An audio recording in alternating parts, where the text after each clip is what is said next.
Hello and howdy, my name is Brady. I'll be your host for the day, and today I want to talk about shots, shot sizes, all of these things that can be very intimidating or daunting, especially as a beginner coming into the world of cinematography planning, or on location shooting, etc. So I want to go through a list of not all, but a variety of the common shots, what they're called, and how they're used when it comes to cinematography. Now, whether you're in pre-production, like the planning stage of your film or your project, or you're on location shooting and talking with the director or with people on set about what you want, it's important to know the lingo when it comes to the shots, what you're doing, whether you're shooting a really wide shot or if you're shooting like an extreme close-up or anything in between. A lot of these terms can be either simple or overwhelming depending on what they are and where you are in your journey. So I want to break all of these down, and without further ado, we might as well just go ahead and dive in. And why don't we start with the establishing shot. So an establishing shot, it's kind of in the name, it's establishing the scene for your viewer. It lets the viewer know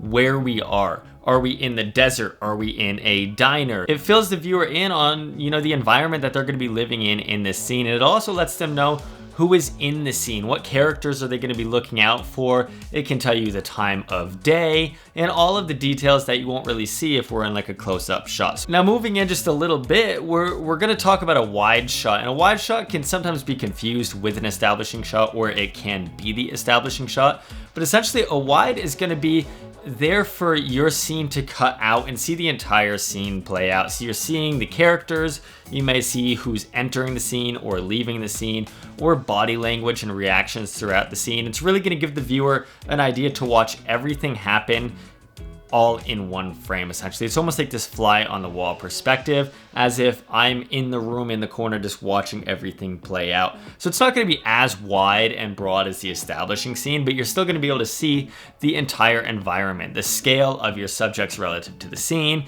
and seeing how everything really plays out. One thing that I always like to do is just play out the entire scene in the wide, so you always have a shot to cut to when editing. You can cut away from the close-ups or the tights into this wide, and it gives you another option, and it's a really nice safe shot to go to. So moving in a little bit tighter, we've got something that's called a full shot, and essentially it's pretty simple to remember. You just got the full subject in the frame, so the frame is going to be spanning from just above the subject's head to right at their feet, and they're going to be filling the entirety of this kind of vertical frame. And this is just another option for moving in from a wide. Maybe a wide is too wide and a medium is just too tight. It gives you a really good option for still seeing body language, seeing scenes play out with multiple characters in a scene, etc. So then moving forward, if we're going to move in from a wide shot, we might cut to, say, a medium. A medium I use very, very frequently, and that's really essentially cut from just above the waist up to a little bit of headroom on your subject or subjects. And essentially this is great for body language that you wouldn't see, or little nuances that you wouldn't see in the wide shot, or maybe you want to draw attention to a certain character and really pull the focus in on them. It's going to be great for kind of giving the viewer a more targeted place to look that you wouldn't be able to see in your wide. And then similar to a medium, I think I can go back and forth with these as well. You've got something called a cowboy shot. And a cowboy shot, it derives from these old Western films where you've got a lot of cowboys with their gun holsters. Keep that in mind, because the framing of your shot is from right below the gun holster, essentially right below their waist, all the way up to their head. So it's just a little bit wider than a medium. I hear it every now and then referred to as just a cowboy shot. And then if we want to even pull in just a little bit closer and say there's a specific detail that you want to look, maybe somebody looking over at another character or something like that, we can move into a medium close-up. So that's just going to be a little bit tighter than your medium, maybe chest height to your head height or forehead, and it's going to be a little bit closer, not necessarily a close-up, which we'll get to, but it's just going to be for drawing attention to maybe some sort of body language that you wouldn't miss on a little bit wider shot. They're somewhat interchangeable. Sometimes I'll just say medium close and just kind of, get the idea of it. But essentially it's just going to be moving in a little bit tighter so you can see a little bit more specific details. But if we were to move in a little bit more, we'll call it a close-up. We had the medium, then the medium close-up, and then we got the close-up. Pretty simple there, but essentially this is going to be drawing attention to really like specific details. Say hands tapping on a desk if somebody is nervous, or a teardrop coming out of an eye. We're going to be moving into really about like chin to forehead here. And essentially this is going to be to just draw specific attention to specific details that your viewer wouldn't see in the wide, or you really want to just pull focus to that specific event. Say it's very significant to your story. And then say it's just a really, really fine detail that you want to focus on. You might want to do an extreme close-up, and that's kind of in the name. You're just going to be really, really close using a really macro lens or a diopter on your lens, and you're just going to be getting something that's very small. Say thread and a needle, like really getting the stitching of that, or I don't know, stitching up a cut.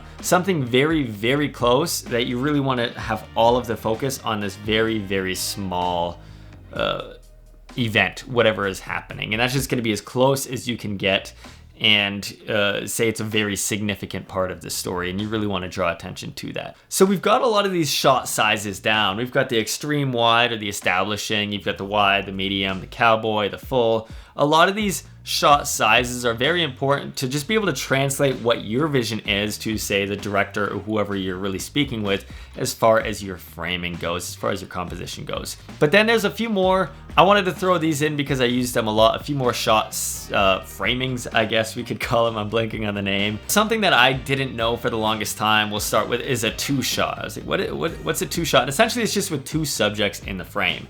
That's it. This could be great for a dialogue, cutting to a two shot of them talking back and forth next to each other, kind of a parallel shot. But it doesn't really need any rhyme or reason or, I guess, formation for where these subjects are. Essentially, a two shot is just going to be any subjects anywhere in the frame, making sure that you can see the two subjects talking back and forth. Which kind of transitions to another one that it took me a little while to actually pick up on, an OTS. You may hear it as an OTS, it's a lot quicker than over the shoulder. And this is just a very basic coverage for dialogue scenes. You'll see all the time you'll cut from a wide or a two shot, side shot, to this OTS. And it's really just great for these dialogue scenes where you're raking over the shoulder of one subject, focusing on the subject that is talking, and then you'll flip your coverage to the other side of that OTS.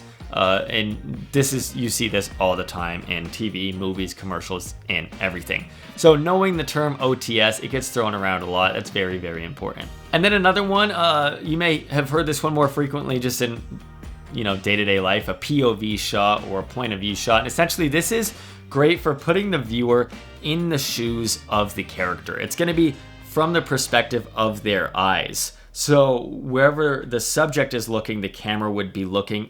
And I don't like to overuse this because I feel like it can go wrong or cheesy really quick. But essentially it's great for, if your subject has an altered feeling or something is wrong or distorted, it's great to put the viewer in the shoes of the character to really show them what the character is feeling. So to close things out, knowing your shots and your shot sizes is very, very important when discussing or planning your films and your project. It's something that we all need to know, and it took me a while to kind of learn the lingo of this, so I just wanted to forward this on to you. Say you're a beginner, say you're just learning. These are all important things to know, but very simple things to know once you get it down. But that's all. So I want to leave that here. I hope this video was helpful. If it was helpful for you, I don't know, maybe subscribe, maybe don't subscribe, maybe share it with like your grandma or your mom or your friends. Doesn't matter. If you don't want to, just close out of it, I guess. That's all. But happy shooting, and it's Saturday. I'm gonna go enjoy my Saturday. I gotta let you go. Bye-bye.